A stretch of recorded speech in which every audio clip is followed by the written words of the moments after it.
welcome to the Residual Royalty Academy. In this video, I'm going to talk to you about who is our strongest source of competition in the publishing game. And this applies to high content books as well as low content books. So self-publishers definitely have some strong competition. So there's going to be 4 different aspects I'm going to talk about during this video.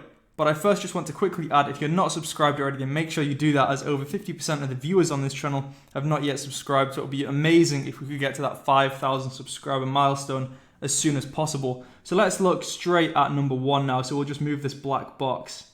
So here we go. So the first one is obviously other self-publishers like you and like me. So surprisingly, the amount of books for sale and the amount of competition therefore is only going up since books live forever. Now this wasn't something that I really ever thought about until I saw somebody else say it in a video.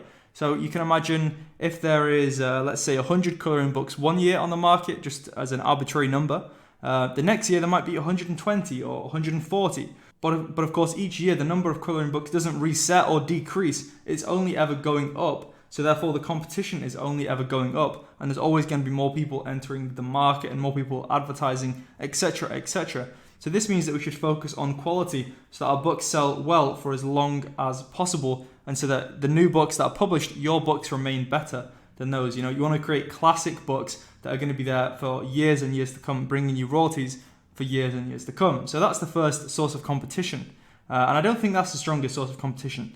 Number 2, you've got traditional publishing houses, the likes of Penguin, DK, Collins, just to name a few. There's hundreds of other traditional publishing houses and other vanity publishing houses, which are kind of smaller ones. And these usually have bigger budgets, and typically their books rank really well as a result. Now, there's a couple in my main high content niches, a couple of traditional publishing houses, and it's super annoying because I'm always researching new keywords.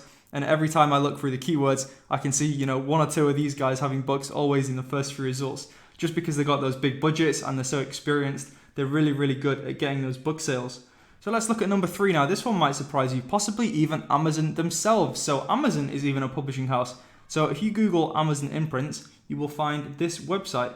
So you can see these are books that were maybe initiated by Amazon, or maybe they're just books by self-publishers that Amazon have then picked up and offered them, a book contract. But obviously these books are going to be selling really well. So you can click on something like this. And obviously Amazon has all the data and they can do free advertisements on this as it's their own publishing house. So as a result, the BSRs on these kind of books are always going to be really, really good.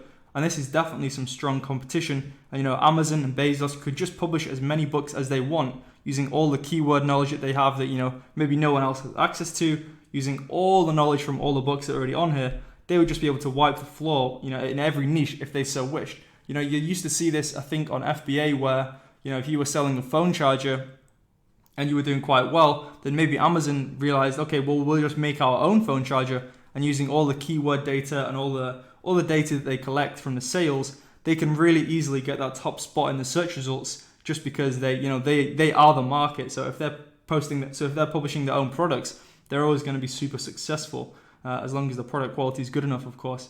So you can see these ones have really good BSRs as well, and this is just one non-fiction imprints. So you can see here all the others. So you got romance, children's books, non-fiction, fiction, Christian fiction. So they've got a lot of different imprints in a lot of different niches. So you've got to watch out for this as well. And if you didn't know this, I just wanted to make you aware of it because I only found that out recently as well, that Amazon have their own publishing branches, which is super interesting. I think number 4, however, is the strongest competition so far though. The biggest competition is always yourself. Now it sounds kind of cliche, but if you can fight your laziness, inability to keep learning, keep growing, consistency, discipline, both absolutely huge. If you can do all of those, then no matter what the competition is doing, if you're producing incredible books at incredible rates with incredible advertisement, you're doing everything right, then the rest of the competition will be taken care of automatically. And you won't need to worry about what Amazon's doing or what Penguin is doing or what any other self-publishers are doing. So like I say, this is definitely the biggest challenge that we all have to overcome. And it's a continual journey, of course. I've still got a lot of work to do when it comes to consistency and discipline. They're my 2 biggest downfalls, I believe. So once I get those crushed, then I do fear for the other publishers. So just to summarize, whether you're publishing low content books or high content books, just be aware of all these sources of competition, but be aware that the biggest source of competition is probably yourself. If you can if you can get better every day, then soon enough you'll be doing incredibly well. So I hope that's been a really useful video. If you've learned something new during this video, I'd really appreciate you hitting that big blue like button, and I'll see you in the next video. Videos every Monday, Wednesday, and Friday. So thank you for watching, and I'll see you next time.